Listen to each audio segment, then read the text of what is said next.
The train was rattling through the night when it happened. A woman, her head gently leaning against the glass window, was lost in a light sleep. She wasn't just any passenger. She was the only black woman in that car, dressed in a simple coat, her purse clutched tightly to her chest. Everything seemed calm until a voice thundered through the silence. "Any soldier on board?" The words cut through the car like a knife. The conductor's shout was sharp, urgent, and filled with a weight that made everyone jolt upright. People froze, eyes widened. Even those pretending not to care felt their stomachs drop. The woman's eyelids fluttered open. She looked around, confused. Why would a conductor scream something like that? Why now? Her heart began to pound. She wasn't a soldier. She wasn't even sure what had gone wrong. But the way the man's voice cracked, the way it trembled with desperation, told her this was no joke. Something was terribly wrong on that train, and everyone knew it. The carriage was silent for half a second, like the world itself had stopped breathing. Then whispers began to spread. A man near the aisle muttered, "Why would he ask that?" A mother pulled her child closer. A teenager pulled out his phone, frozen between curiosity and fear. The conductor repeated himself, louder this time, his face red, his hat slightly askew, his hands gripping the doorway as if the weight of the train was pressing against his chest. "Any soldier on board?"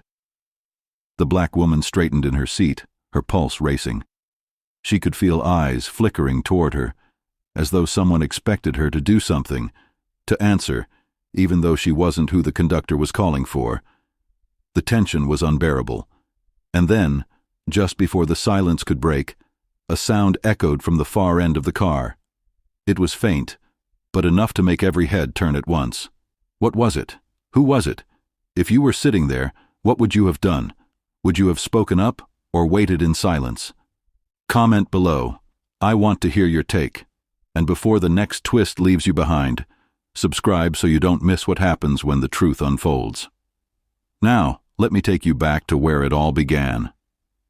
Earlier that evening, the woman had boarded the train at Union Station in Washington, D.C. She carried no suitcase, just her worn leather purse, because she wasn't traveling far. Her name was Evelyn Parker, and she had worked a long shift at the local hospital. Not as a doctor, not as a nurse. She was a caretaker, the kind of person who did the quiet, unseen jobs that no one applauded. Yet without her, the hospital would have struggled. She was tired. Her feet ached. Her eyelids were heavy before she even sat down. But there was something more inside her heart that night. Something bigger than exhaustion. The weight of kindness. Earlier that day, Evelyn had gone out of her way to help a patient no one else wanted to deal with, an elderly man who had shouted, cursed, and thrown things. Everyone else had turned away, but Evelyn had stayed. She had sat with him, talked to him, and fed him when he refused to eat. Sometimes, she had whispered to herself on the walk to the station, people don't need punishment. They just need patience. Those words were with her as she boarded the train, finding a quiet seat by the window. She noticed the usual mix of passengers, a businessman in a stiff gray suit tapping away on his laptop, a college student with earbuds bobbing his head to music, a young mother trying to calm her crying toddler, and an older man sitting 2 rows ahead of her, staring into the distance with a hollow look in his eyes. At first, nothing seemed unusual, just another night train cutting through the East Coast. But Evelyn, always observant, noticed small details others ignored. The older man's hands shook as he clutched his backpack. The businessman's face was pale, and he kept checking his watch nervously. The mother, though doing her best, had a sadness in her eyes that suggested her struggles were heavier than a crying baby. Evelyn thought about saying something, about offering a smile, a word of comfort, but she was too tired. So she leaned her head against the glass, closed her eyes, and drifted off. That was the last moment of peace before the conductor's voice tore through the calm. The urgency in his cry was no accident. Something extreme had happened in another car. Something serious enough to make him shout for a soldier instead of a doctor, a firefighter, or even the police. That choice of words wasn't random. It was deliberate. and it made Evelyn's chest tighten in fear. The passengers shifted nervously, their whispers growing louder. The businessman slammed his laptop shut. The young mother pulled her child under her arm like a shield, and the teenager with earbuds yanked them out, his eyes darting everywhere. The air was electric. Every second felt like a countdown. And then, just as Evelyn opened her mouth to ask the man beside her what was happening, another sound rang out from the front of the car. This time, it wasn't a voice. It was a scream. The kind of scream that froze every heart in that train. The scream ripped through the air, high and desperate, bouncing off the metal walls of the train car. It wasn't the kind of sound people could ignore. It was the kind that made your body react before your mind caught up. Hearts raced, eyes widened, and every passenger froze in place. Evelyn sat up straight, gripping her purse so tightly her knuckles turned white. Her breath caught in her throat. She looked around, but no one moved. It was as if the whole car had turned to stone. Then came the second scream, sharper, even more terrified. This time it came with a thud, like someone falling to the ground. The conductor shouted again, "Any soldier on board? Now!" His voice cracked with urgency. He wasn't just asking anymore. He was begging. Evelyn's eyes darted across the car. People shifted uncomfortably in their seats, some looking away, some staring at the floor, as though pretending not to hear would make the danger disappear. The businessman beside her muttered, "This is none of my business," and clutched his briefcase tighter. The teenager whispered, "Should I record this?" and raised his phone slightly, only to lower it when the mother hissed, "Don't you dare!" Evelyn's chest ached. She wasn't a soldier, but every fiber of her being told her she couldn't just sit there. That voice, the scream, it belonged to someone in trouble. And trouble didn't wait for titles, uniforms, or job descriptions. Trouble needed people. She stood up slowly, though her legs trembled. "What's going on?" she asked, her voice soft but carrying in the silence. No one answered. No one wanted to be the first to say it. Finally, an older woman in the back whispered, "Something happened in the front car. I think someone's hurt." That was enough to send Evelyn's heart racing. Hurt. Someone was hurt. And while she wasn't a soldier, she had worked in a hospital for years. She had seen wounds, sickness, fear, and panic. She wasn't trained for war, but she knew what pain looked like. She knew what kindness could do when someone thought no help was coming. She moved toward the aisle. The businessman grabbed her arm. "Don't," he said firmly. "Stay out of it. Let someone else handle this." Evelyn looked him in the eye, and for a moment she saw his fear, not selfishness, but raw fear, the kind that keeps people chained to their seats when they want to run. She gently pulled her arm free. "I can't," she whispered, and she stepped into the aisle. The car was silent except for the rattle of the wheels on the tracks. Every pair of eyes followed her as she walked slowly toward the conductor. He was standing in the doorway to the next car, his face pale, his uniform hat tilted from the frantic way he had ripped it off and shoved it back on. When he saw her, he shook his head. "Unless you're military, you should sit back down," he said. But his voice wasn't strong anymore. It wavered, like a man who had run out of options. Evelyn swallowed hard. "I'm not a soldier, but I've worked in a hospital. If someone's hurt, maybe I can help." The conductor's lips parted, ready to argue, but another sound cut him off. This one was different. It wasn't a scream. It was a crash, something heavy hitting the floor, then the sound of glass breaking. The conductor flinched, then looked back toward the next car. His jaw tightened. He turned to Evelyn and whispered, "God help us." The passengers behind them gasped. A baby started crying. The teenager muttered, "What is happening right now?" And just when Evelyn took her first step toward the next car, the train lurched violently. It wasn't a gentle sway. It was sharp, jarring, like something had slammed into the side of the train. People shouted, falling against seats, grabbing at each other to keep from tumbling. Evelyn staggered forward, gripping a pole for balance. The businessman's laptop crashed to the floor. The mother clutched her child to her chest. Someone yelled, "What was that?" Then came the most chilling sound yet. A voice, deep, rough, from the next car. It wasn't the conductor, and it wasn't a passenger. It shouted one word that froze everyone where they stood. "Down!" The word slammed into the car like a hammer. "Down!" Every passenger reacted in an instant. Some screamed. Others dropped to the floor without even thinking. The young mother clutched her child so tightly the little one cried out in confusion. The businessman pressed himself against the seat, shielding his head with his briefcase. The teenager slid under his chair, shaking, his phone forgotten. Evelyn stood frozen in the aisle. Her breath came in short, sharp bursts. That voice wasn't the conductor's. It was stronger, darker, commanding. It didn't sound like someone begging for help. It sounded like someone giving orders. The conductor whipped his head back toward the doorway, his face pale as chalk. "Stay here," he hissed, trying to push Evelyn behind him. But it was too late. From the next car came the unmistakable sound of boots, heavy, steady, deliberate. Whoever was there wasn't panicking. They weren't running. They were walking with purpose. The air grew thick with fear. Evelyn's heart pounded so loudly she could hear it in her ears. She crouched slightly, gripping the pole to steady herself, torn between ducking like the others or standing tall. "Please," whispered the older woman in the back, her voice trembling. "Somebody do something." But no one moved.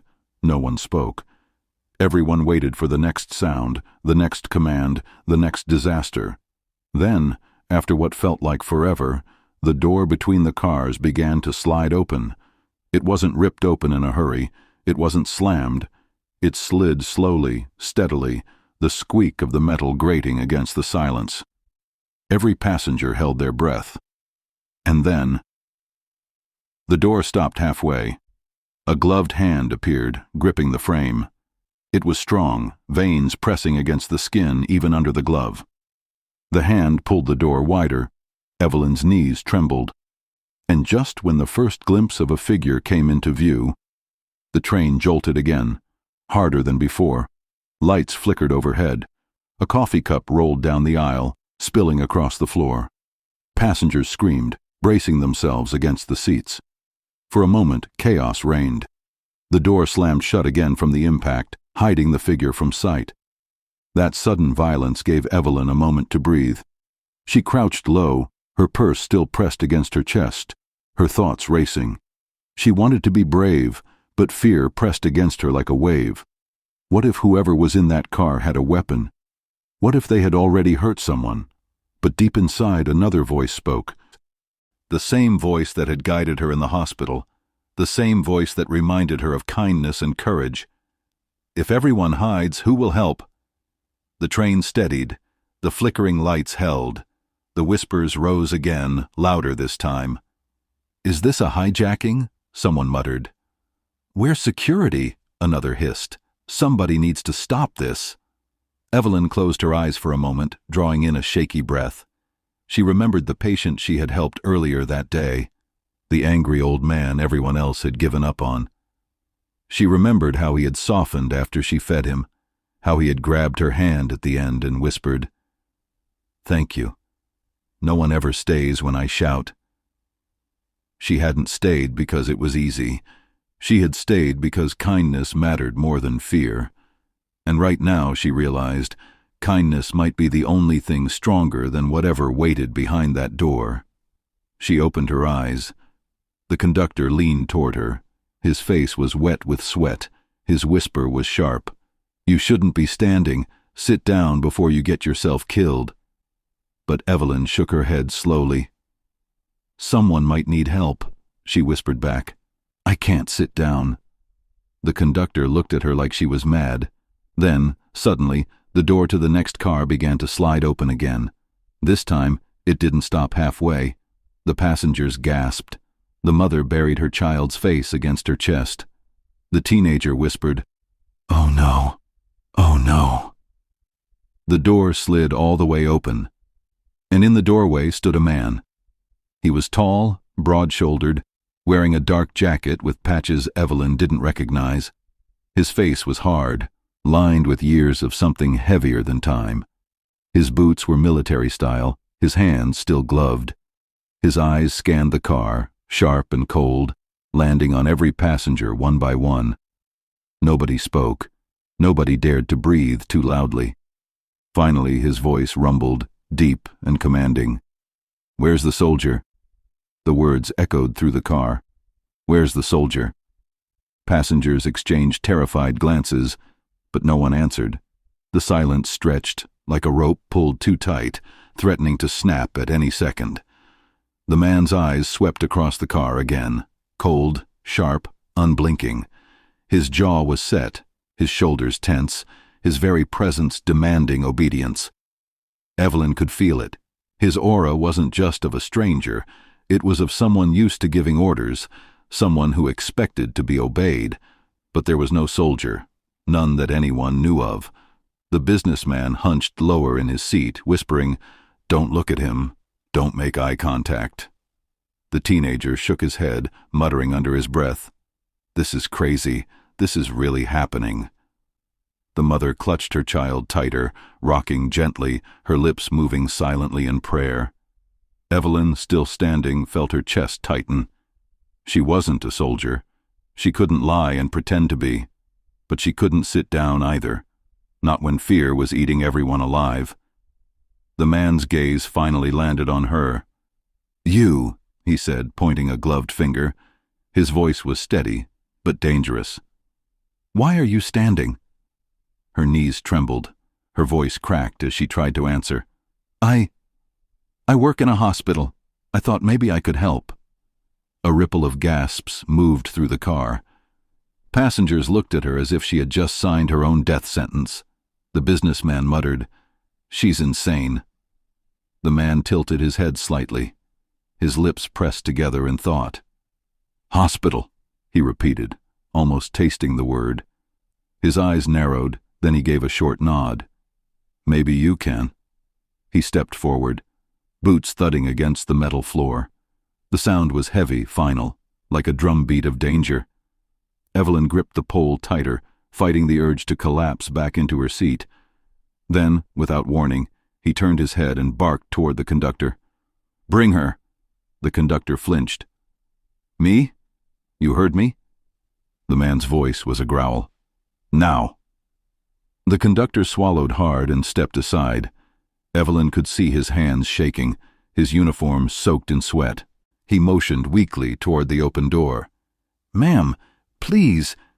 The passengers whispered again, louder now. "She can't go. This is insane." "Why her?" The mother's voice cracked as she cried out, "Don't take her." But Evelyn knew she had no choice. The man's eyes were locked on her, and his command had carried the weight of inevitability.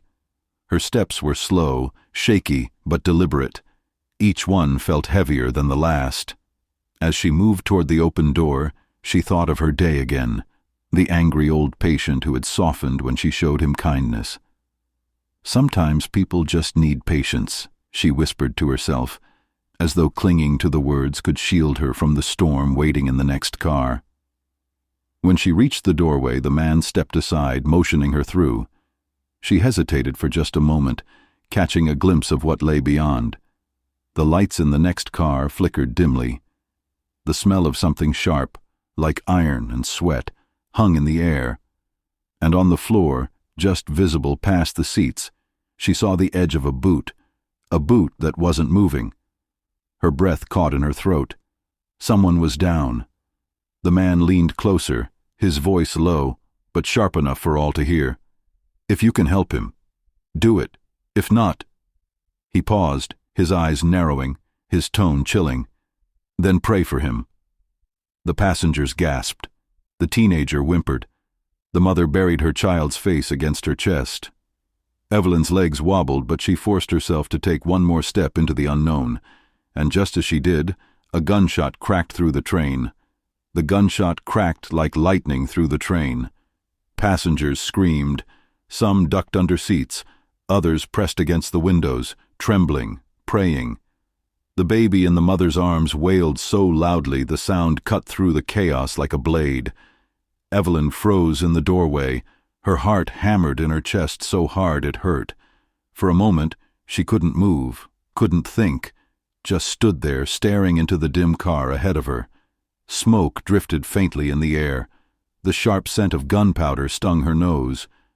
But then, silence. The kind of silence that is worse than noise. The kind that presses on your ears, makes your skin crawl, makes you wonder if the next sound will be your last. The tall man lowered his weapon. He hadn't fired into the crowd. The bullet had gone into the ceiling, a warning. His eyes, cold and steady, swept across the car again. "Everyone stays quiet," he growled. "No one moves unless I say so." The businessman let out a shaky sob. The teenager whispered, "This is insane. This is insane." The mother clutched her baby so tightly her knuckles turned white. Evelyn drew in a deep, unsteady breath. Her body trembled, but she willed her legs to move. She looked down at the still boot on the floor of the next car. Whoever it belonged to wasn't moving, and that, more than the gunshot, filled her with dread. She stepped inside. The light flickered again, casting long shadows across the car.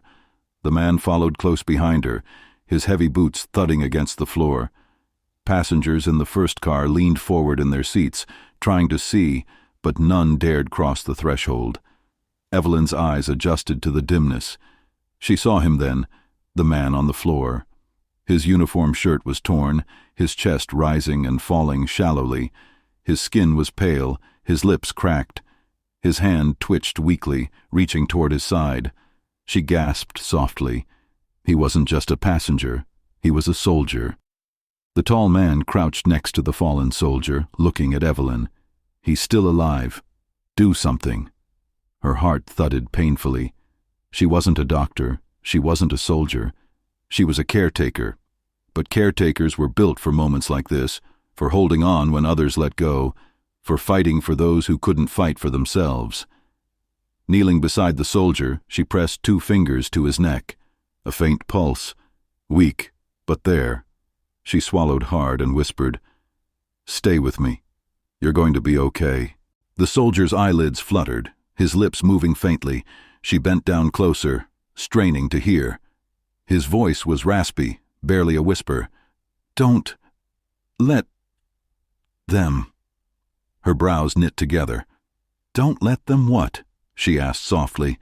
But his voice faded, his head turning weakly to the side. The tall man leaned closer, his jaw tight. "He knows something. That's why he matters." His eyes bore into Evelyn's. "Keep him alive." Her hands trembled as she tore off her scarf and pressed it against the soldier's side, where blood seeped through his torn shirt. She had no medical kit, no gloves, nothing but her scarf and her determination. Every second felt like an eternity. Passengers in the car behind whispered and cried, too afraid to enter. Evelyn worked quietly, firmly, pressing, whispering to the soldier, willing him to stay with her. "Stay with me," she repeated, her voice soft but strong. "You're not leaving us tonight."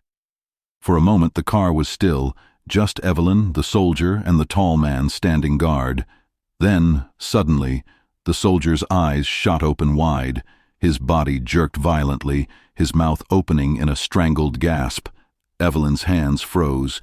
The tall man stiffened, and before she could ask what was happening, the soldier rasped one final word, loud, urgent, filled with terror. "They're here! They're here!" The soldier's voice tore through the car, rough and broken, but loud enough to shake every passenger to their core. The words echoed. "They're here." Passengers in the first car gasped, gripping each other. The young mother buried her child's face against her chest. The teenager whispered, "Who's here? Who's he talking about?" The businessman muttered frantically, "We need to get off this train. We need to get off now." Evelyn's chest clenched. She pressed the scarf harder against the soldier's wound, her voice trembling but steady. "Stay calm. You're safe. Just breathe with me, all right? In and out." but the soldier's eyes darted wildly, unfocused, like he was seeing something the rest of them couldn't. His lips moved again, weakly forming shapes that Evelyn strained to hear. Danger. Both sides. Her brows furrowed. Both sides. What did that mean? She leaned closer, desperate to catch more, but the soldier's breath faltered. His eyelids drooped, his pulse fading beneath her fingertips. "No," Evelyn whispered fiercely, pressing harder, willing him to hold on. "Don't give up. Not yet. You matter. Stay with me." The tall man stood over them, his jaw set tight. His cold eyes softened for just a moment as he looked down at the soldier, then hardened again when his gaze flicked toward the door at the far end of the car. He muttered under his breath, "It's too soon." Evelyn looked up sharply. "What's too soon? What does he mean?" The man didn't answer. He only adjusted the grip on his weapon and stepped forward, eyes fixed on the back door of the car as though expecting it to burst open at any second. The tension thickened like a rope around every passenger's throat. The whispers grew louder. Fear spread like fire. Finally, an older man in the back row shouted, "What's going on here? Who are you people?" His voice cracked with anger, but it was clear his fury was built on fear. The tall man didn't even glance at him. "Stay in your seat," he ordered. But the older man rose anyway, trembling, pointing a shaking finger. "You've got guns. You're dragging people around. What is this? Some kind of attack?" The car erupted in gasps. Someone whispered, "Is he right?" Another hissed, "Sit down before you get us all killed." The tall man finally turned, his eyes like steel. "Sit down." For a moment, no one breathed. Then slowly, the older man lowered himself back into his seat, his chest heaving with rage and fear. The moment of defiance broke something in the car. The fear didn't vanish, but it shifted, became heavier, more suffocating. People looked not just at the tall man but at Evelyn too, as though she had answers she didn't. She looked back at them, her own heart racing, but she spoke softly, firmly, the same way she did with frightened patience. "We're going to be okay," she said. Her voice shook, but she forced it out. "No matter what this is, we're going to get through it together." Some passengers nodded weakly, others looked away. But for just a moment, her words cut through the noise like a thread of light. The soldier stirred weakly in her arms, coughing. His voice was barely a whisper now. "Don't let them take it." Evelyn frowned. "Take what?" she asked. But before he could answer, a new sound shattered the moment. It was sharp, mechanical, and terrifying. The screech of the train's brakes. The whole car jolted violently, throwing passengers against seats and windows. The lights flickered again, sparks flashing overhead. Luggage tumbled from the racks, crashing to the floor. Screams filled the car, and then the train stopped. Dead. Silence fell for half a heartbeat. Then from outside came the unmistakable sound of boots crunching on gravel. Not one pair, not two. Dozens. The sound of boots outside the train grew louder, dozens of them, heavy, coordinated. They weren't the scattered footsteps of ordinary people. They were organized, trained. Every passenger in the car sat frozen, staring at the windows. The mother pressed her child's face into her shoulder, rocking him, whispering prayers under her breath. The teenager mouthed, "Oh my God," again and again, his hands shaking so badly his phone slipped from his grip and clattered to the floor. The businessman's face was gray as ash. He clutched his briefcase like it could shield him. Evelyn's breath quickened. She pressed harder against the soldier's wound, whispering to him, urging him to stay awake. "Stay with me, you hear? You're not done yet. Not here, not now." The soldier groaned faintly, his lips moving, but no clear words came out this time. His strength was slipping like sand through open fingers. The tall man stood at the center of the car, his weapon lowered but ready. His eyes scanned the windows, the doors, every angle. He looked like a man who had seen this before, like he knew exactly what was coming, even if no one else did. The conductor, pale and sweating, stumbled toward him. "Who "Who are they?" he whispered. The tall man didn't look at him. His voice was low, steady, and cold. "Not who. What?" The conductor's mouth opened, but no words came out. He just stood there trembling, his hat slipping off his head as his knees buckled. The boots outside stopped. Complete silence wrapped around the train like a cage. Every passenger held their breath. Then, a loud metallic bang rattled the side of the train. The mother screamed. The teenager ducked under his seat. The older man shouted, "They're trying to break in!" Evelyn flinched, her hands trembling against the soldier's wound. She forced herself to breathe slowly, whispering, "Stay calm, stay calm," even though her own heart was racing like a drum. The tall man raised a hand sharply. "Quiet!" His command silenced even the crying baby for a moment, as though fear itself had hushed the world. Another bang shook the train, this one harder. The windows rattled in their frames. The lights flickered again, and then came a voice from outside, deep, unfamiliar, amplified by something mechanical, echoing through the night air. "Open the doors." Passengers gasped. Some shook their heads, whispering no, no, no. The businessman muttered, "We're dead. We're all dead." The tall man's jaw clenched.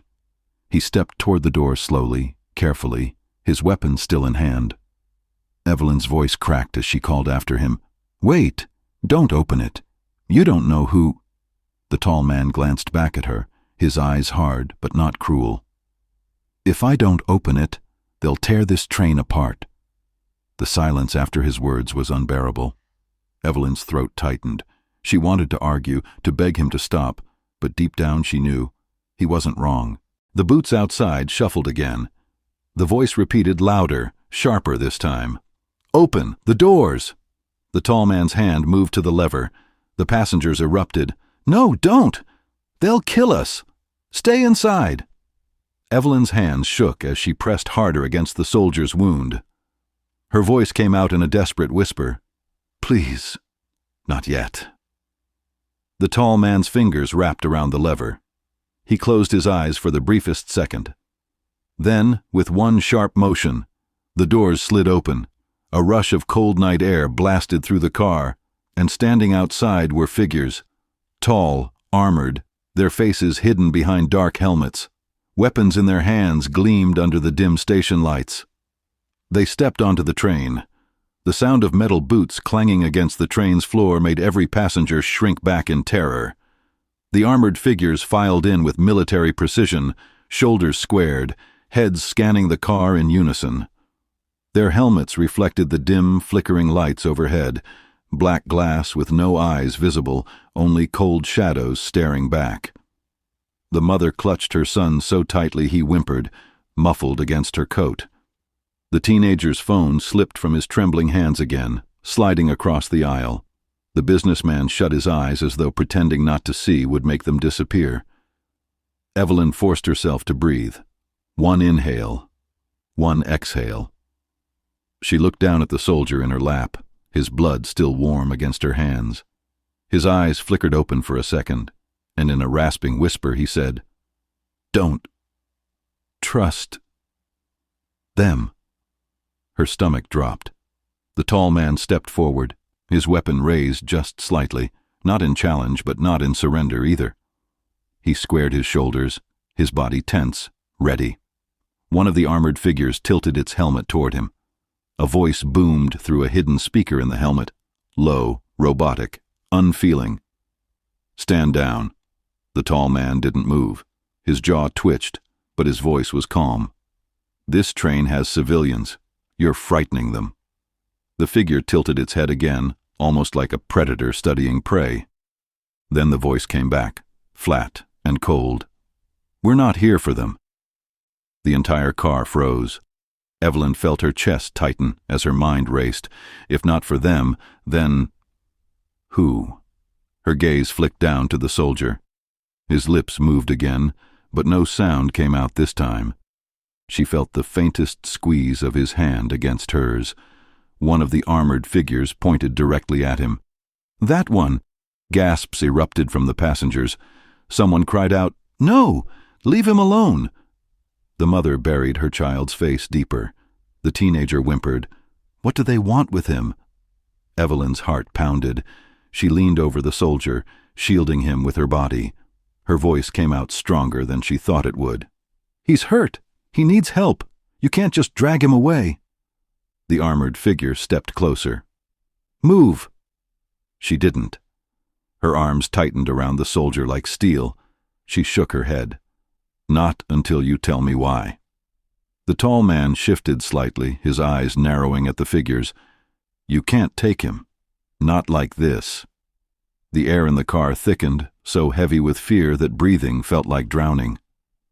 The armored figure tilted its helmet again, almost curious, then raised its weapon, aiming it straight at Evelyn.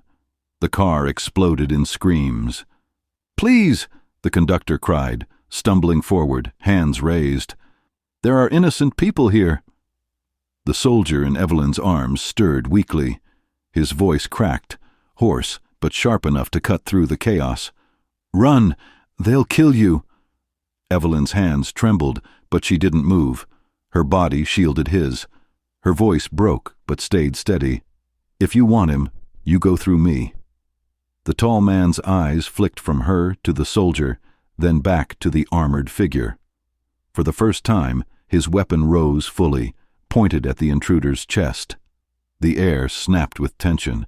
Every passenger froze, holding their breath, waiting for the inevitable. And then, the armored figure raised a hand. The entire squad behind it snapped their weapons into position. The sound was like thunder in the car. Every barrel was aimed directly at the passengers. The voice boomed again, colder than ice. "Move, or everyone dies!" The barrels of the armored squad's weapons glinted under the flickering lights. Black holes pointed at every soul inside the car. The air itself seemed to stop. No one dared breathe too loud, afraid even the smallest sound might trigger a storm of bullets. The mother clutched her son so tightly his small fists balled up against her chest. Tears streamed down her face as she whispered over and over, "Please, please, please." The teenager crouched low, covering his head, muttering, "This isn't happening. This isn't happening." The older man's jaw trembled, his fists clenched, but his eyes shone with defeat. Evelyn's throat burned. Her heart hammered so loudly she thought they would all hear it. She stayed hunched over the wounded soldier, his shallow breaths warming her wrist. Her mind screamed at her, "Move, Evelyn. Save yourself. Think of your life. Think of your family." But her arms didn't budge. She pressed the blood-soaked scarf harder against his wound and whispered in his ear, "I'm not leaving you. You hear me? You matter. You're not alone." The soldier's eyes fluttered open for the briefest second. In that flicker of awareness, something like gratitude, like peace, passed over his face. The lead armored figure stepped closer. Its weapon stayed steady, its voice like gravel dragged across steel. "You are out of time. Stand down, or they all die." The tall man's voice cut through, sharp as a blade. "Then you'll have to kill me first." He shifted, squaring his shoulders, his finger hovering near the trigger. His body became a shield, not for himself, but for Evelyn, the soldier, and every passenger cowering behind them. The lead figure tilted its helmet. For the first time, its voice carried something almost human. "You don't understand what you're protecting." The tall man's jaw tightened. "I don't care." The silence that followed stretched long and thin, like a string ready to snap.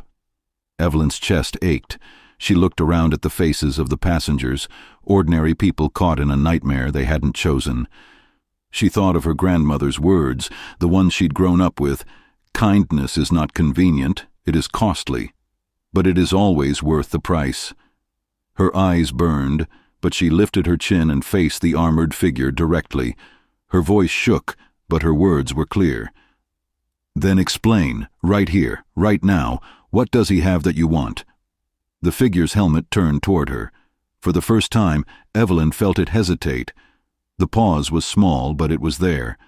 The soldier stirred again, his lips moving. Evelyn leaned closer, straining to hear. "Don't let them take." But before he could finish, the armored figure snapped its hand into the air. In an instant, 2 soldiers from the squad surged forward. They didn't aim at Evelyn, they aimed at the windows. With one synchronized motion, they smashed through the glass, shattering it into shards that rained across the floor. The night air roared in, freezing, cutting, alive with echoes Evelyn didn't recognize. Because outside, lining the tracks on both sides, were more figures, dozens, maybe hundreds, all standing, all watching, and every single one of them raised their weapons at the train. The sight outside the shattered windows froze every passenger in place. Rows upon rows of armored figures stood in perfect formation, weapons gleaming under the weak station lights. They stretched down the tracks as far as the eye could see, faceless helmets reflecting the dim glow, their stillness more terrifying than if they had rushed the train. The mother sobbed quietly, rocking her son. The teenager whispered, "We're surrounded." The businessman, trembling, muttered, This is an army." Evelyn's chest tightened as she held the soldier closer, feeling his weak pulse against her palm. Her mind spun, but her voice came out low and steady, meant only for him. "Stay with me, please. We'll figure this out. I won't let them take you." The soldier's lips parted, barely a whisper. "Don't open door 2? Her brows knit. "Door 2? But before she could ask more, his eyes slipped closed again. The tall man's voice rang sharp and cold, pulling all attention back to him. "What's the meaning of this?" He gestured toward the sea of armored troops outside. "You said you weren't here for them." The lead armored figure stepped closer, helmet reflecting Evelyn's face back at her like a dark mirror. Its voice came through the speaker, low and merciless. "Hand him over, or no one leaves this train alive." Gasps erupted in the car. Someone shouted, "We can't fight that many." Another cried, "Just give them what they want." The older man rose halfway from his seat, pointing a trembling finger toward Evelyn. "He's dying anyway, don't you see? If it's him or us, let them take him." The words sliced through the car like a blade.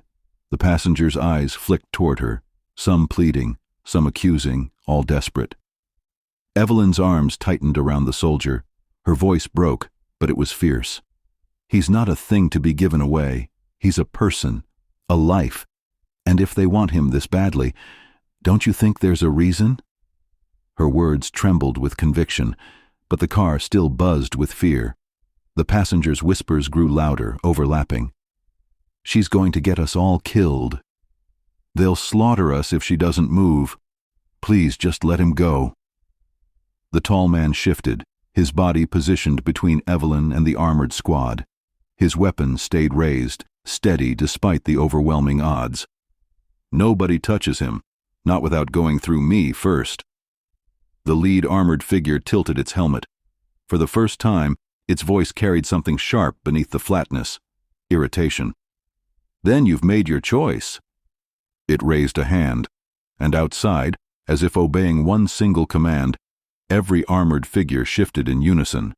The sound was deafening, hundreds of weapons being cocked and leveled at the train. Passengers screamed, ducking beneath their seats, covering their heads, clutching each other.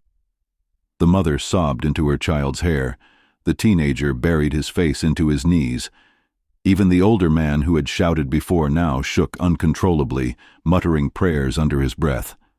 Evelyn's heart pounded so hard she thought it would burst from her chest. She whispered one last time into the soldier's ear, her voice breaking, "What do I do? Please, tell me what to do." The soldier's eyes flickered open for a fraction of a second. His lips moved, so faint she almost thought she imagined it. "Don't let them in." And then, a deafening blast shook the train. The windows shattered fully, glass exploding inward, sparks rained from the ceiling. The floor trembled under the weight of something slamming against the tracks. The armored squad inside the car snapped their heads toward the source of the explosion. Even they seemed caught off guard. From the smoke outside, another shape emerged. Not armored, not human, something else. The smoke rolled thick across the tracks, curling like a living thing, swallowing the station lights. Sparks hissed from shattered wires overhead, casting brief flashes of orange against the cloud. Every passenger stared, frozen. Something moved inside the smoke, not the sharp march of armored boots, not the heavy steps of soldiers. This was different. A low thrum, steady, resonant, almost like a heartbeat pulsing against the rails. The armored figures outside snapped into tighter formation, their weapons raised higher, barrels locking on the shifting haze. Even the faceless squad inside the train stiffened, their helmets tilting toward the sound, as though they too weren't expecting this. The conductor whispered hoarsely, "What is that?" No one answered. The teenager's hands shook violently as he lifted his phone to record. His voice cracked. This is history, or the end of it." The mother buried her son's face in her coat, rocking him harder, murmuring prayers so fast they tumbled over one another. The older man's jaw trembled as he muttered, "We're dead. We're all dead." Evelyn pressed the scarf tighter to the soldier's wound, her breath uneven. She could feel his pulse flicker, weaker now, but still there. His lips moved, faint, rasping. She bent closer. "Not them." Her stomach dropped. Not them? The smoke thinned just enough to reveal a shape. Tall, taller than any human. Broad shoulders, long limbs, the outline unnatural, jagged, wrong in ways Evelyn couldn't name. Its body glowed faintly, as though light itself leaked through cracks in its form. Gasps filled the car. The businessman whispered, "That's not possible." The tall man's grip tightened on his weapon. His jaw clenched, but his voice stayed steady. "Stay back!" The armored squad outside opened fire. The night lit up with muzzle flashes, thunderous cracks echoing against the rails. Bullets streaked into the smoke, sparks flying where they struck. But the shape didn't fall. It moved. Fast. Too fast for something so large. One sweeping motion sent armored soldiers scattering like leaves in a storm. Their formation crumbled instantly, bodies hitting the ground, weapons clattering uselessly across the tracks. Inside the train, passengers screamed. Some ducked beneath their seats, others clutched one another. The older man shouted, "It's killing them!" But Evelyn couldn't look away. Her heart raced, but something in her gut told her this wasn't random violence. There was purpose in the way the creature moved, direct, precise, as if it wasn't attacking everything, only them.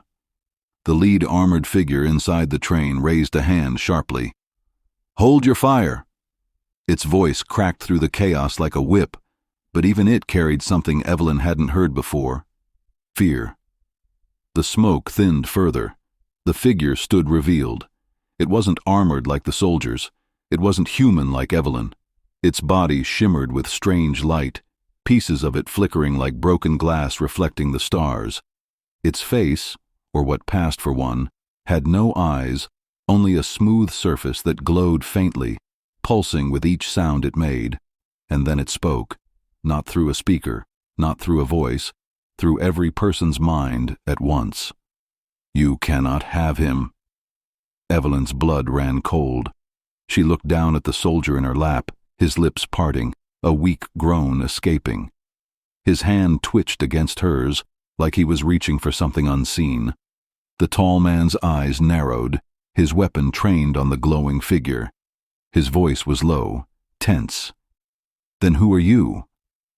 The figure tilted its head slowly, light shifting across its faceless form. "I am the reason he still breathes." Passengers gasped. Evelyn's grip tightened on the soldier instinctively. Her voice shook as she whispered, "What do you mean?" The glowing figure's head turned toward her, and for a moment Evelyn felt as if it was looking directly into her soul, even without eyes. "You are not ready to know." And then the train lurched violently, knocking everyone sideways. Sparks flew again from the ceiling. A deafening screech of metal against metal echoed through the car. Something else had landed on the roof. The armored squad inside the train spun toward the ceiling, weapons raised. Passengers screamed, some falling to the floor. Evelyn clutched the soldier tighter, shielding him with her body as the sound of claws, or something like them, scraped across the metal above. The glowing figure's voice pulsed through every mind again, sharper this time, urgent. "They have found us." The screech of claws against the train's roof sent chills racing down every spine. Sparks showered through seams in the ceiling as something heavy dragged itself across the metal. Passengers ducked, covered their heads, clutching each other. The mother clamped her hands over her son's ears, whispering frantically, "Don't listen, baby, don't listen." The teenager whimpered, rocking back and forth under his seat, repeating, "It's on top, it's on top." The businessman's voice cracked as he muttered, "We're finished. It's over." Evelyn pressed the soldier tighter to her chest. His blood soaked her hands, but she didn't care. Her heart pounded, but she whispered fiercely into his ear, "Stay with me. Don't you give up now." The soldier groaned weakly, his lips twitching as if trying to form words, but only broken sounds came out. His hand clenched feebly around hers. The tall man stood like a pillar in the center of the aisle, weapon raised toward the ceiling. His stance was steady, but sweat glistened at his temple. For the first time, Evelyn noticed the faint tremor in his fingers. The glowing figure outside, still surrounded by smoke and sparks, turned its faceless head upward toward the roof. The light inside its form pulsed brighter, sharper, as though bracing for impact. The armored squad inside shifted uneasily, their weapons sweeping the ceiling. For all their precision, even they seemed uncertain. And then, a dent bulged in the roof, metal warping outward under enormous weight. Screams filled the car. Evelyn ducked lower, shielding the soldier with her body, her eyes locked on the ceiling. Another screech ripped through the train as claws dragged across the metal again. Then, silence. Every passenger held their breath. The only sound was the faint hum of the glowing figure outside. Then, with one deafening crash, the roof tore open. Metal peeled back like paper as a massive claw punched through. Sparks flew, raining down in showers. The claw was blackened, jagged, longer than any human arm, each finger ending in a hooked talon. Gasps turned to shrieks. The mother sobbed openly. The teenager's phone slipped from his hand again, clattering to the floor. The older man scrambled toward the aisle, but the tall man barked sharply, "Stay down!" Through the torn roof, something leaned in. It wasn't like the glowing figure. It wasn't like the armored soldiers either. Its skin, or what covered it, was a shifting mass of shadow, darker than the smoke itself, edges writhing like living mist. Where a face should have been was nothing but a jagged slit, glowing faintly red from within. Its breath came out in a low hiss that rattled the glass still clinging to the windows. Passengers cowered, some covering their ears, others burying their faces in their hands. Evelyn couldn't move. Her eyes locked on the thing as terror clawed through her chest. The glowing figure outside pulsed with brighter light, its voice slicing through every mind at once. They should not be here. The shadow creature's head snapped toward the voice. Its glowing slit widened, red light flaring. It hissed again, louder, rattling the train like thunder. The tall man shouted over the chaos, his weapon aimed directly at the monster's face. "What is it?" The glowing figure's reply came sharp and urgent. The reason he must not fall into their hands. The "he" could only mean the soldier in Evelyn's arms.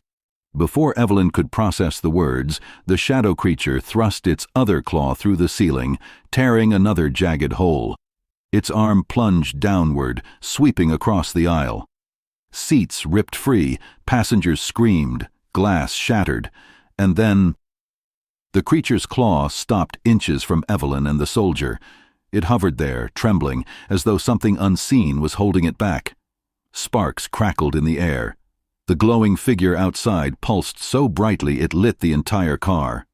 The creature hissed again, louder, furious, and the ceiling groaned under its weight.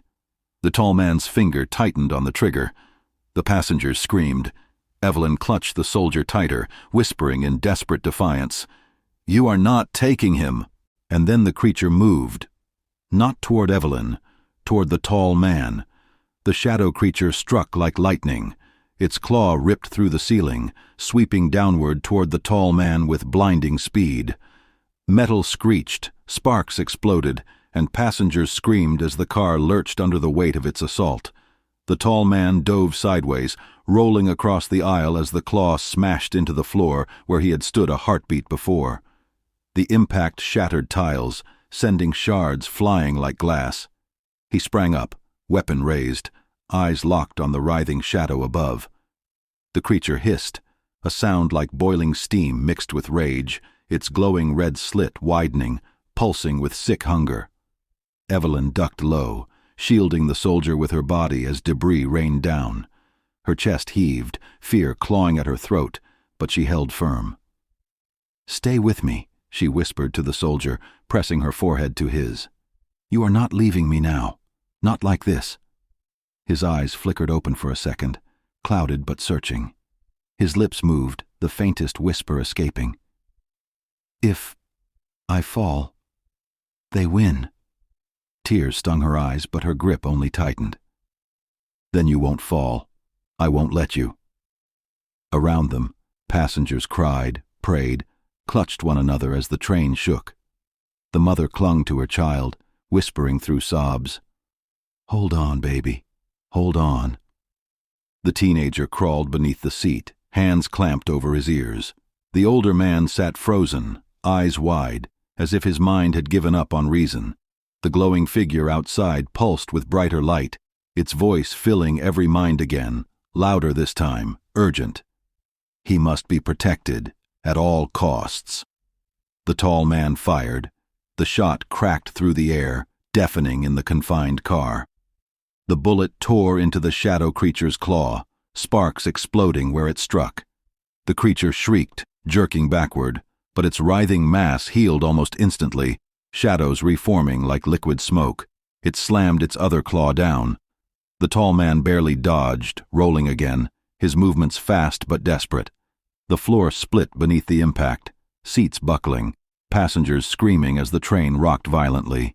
The armored squad inside the car finally broke formation, weapons raised. "Fire!" their leader barked, and a storm of bullets erupted upward into the roof. But the creature didn't fall. It absorbed the barrage, its body rippling with every hit. Then, with a furious hiss, it lashed out again, its claw swiping across the aisle and smashing two armored soldiers clean into the wall. Their weapons clattered to the floor. The passengers shrieked louder, some sobbing, others frozen in terror. The glowing figure's light flared brighter than ever, so bright it hurt to look at. Its voice thundered inside every skull. "This is not your fight, but your choices will decide the outcome." Evelyn's throat tightened. Her mind screamed at her to run, to hide, to find a way out. But her arms held the soldier tighter. She had made her choice long ago. The tall man's voice cut through the chaos, hoarse, desperate. "Get him out of here!" Evelyn's eyes snapped to him. His face was grim, determined, his body braced against the impossible. He fired again, bullets ripping into the shadow, buying seconds, maybe less. She shook her head, trembling. "How? Where?" The soldier's hand twitched in hers, weak but deliberate. His voice cracked, almost inaudible. "Door 2. Her breath caught. Door 2. The words he had whispered before. Before she could move, the shadow creature roared, its red slit blazing like fire. It plunged both claws into the roof, ripping it wide open. Metal screamed, passengers shrieked, sparks poured down like rain. And then, it stopped. Every sound died. The creature froze, claws hovering, red glow pulsing wildly. Its head turned sharply. Not toward the tall man, not toward the passengers, toward Evelyn, toward the soldier in her arms. The glowing figure's voice boomed inside her skull, urgent, final. "Run, now." The creature lunged,